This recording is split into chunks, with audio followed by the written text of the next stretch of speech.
So boys and girls, it's Monday the 17th of June, I'm your host Thomas Adams, and this is the Game Zone News Recap. With the dust from the mega bomb known as E3 settling, something crazy was announced. If you've not recognised the background footage as DayZ, then I don't know where you've been living.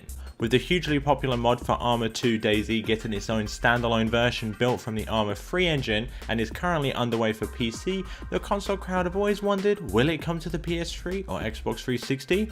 Well, the creator Dean Hall aka Rocket has stated that he really likes Sony's approach to indie titles because they let you self-publish and they don't even charge for updates. Therefore, we may be seeing DayZ standalone on the PlayStation 4, but he did say that the PC version comes first, and once that's finished and it's ready, it will go bam straight on the PlayStation 4, which is pretty much awesome news.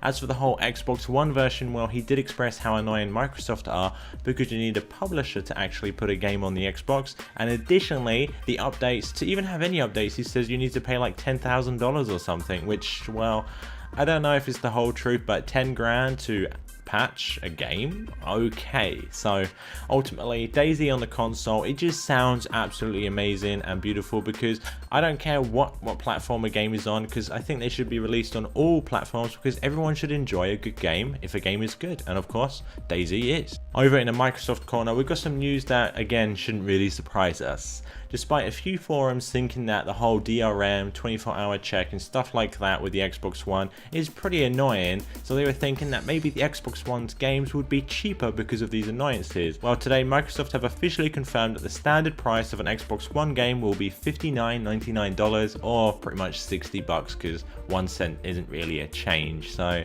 it's pretty expensive in addition with the console with its whole restrictions, so not quite nice. In other news, the Xbox One has had the whole 24-hour check-in explained. Basically, you will need to be connected to the internet 24/7 because the Xbox One will attempt to connect to the internet to check to make sure that you're not a terrorist or something or whatever, for whatever reason it wants to see, and it will be doing that every 24 hours to see basically if you're connected, and then if you are, then nothing will happen, you can carry on playing your games.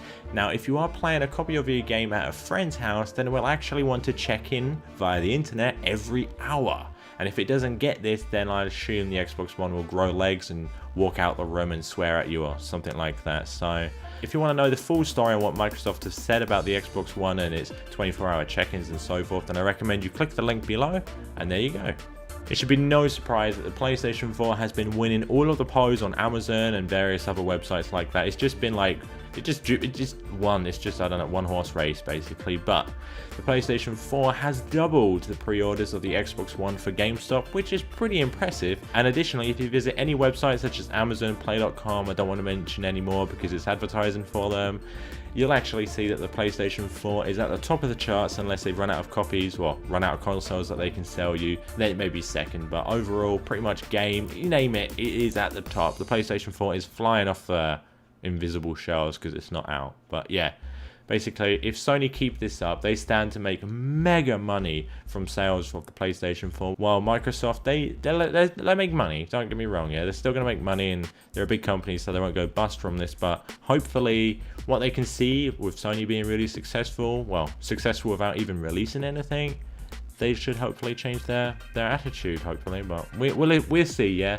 because the console war isn't over yet. Microsoft most likely will have a few things up their sleeve, and Sony hopefully will have a good counter to that. So I just say let the two big companies just fight it out amongst each other, and obviously the Wii U will win everyone. Remember that you can check out the latest news on www.gamezone.com. I have been your host Thomas Adams, and this has been the News Recap.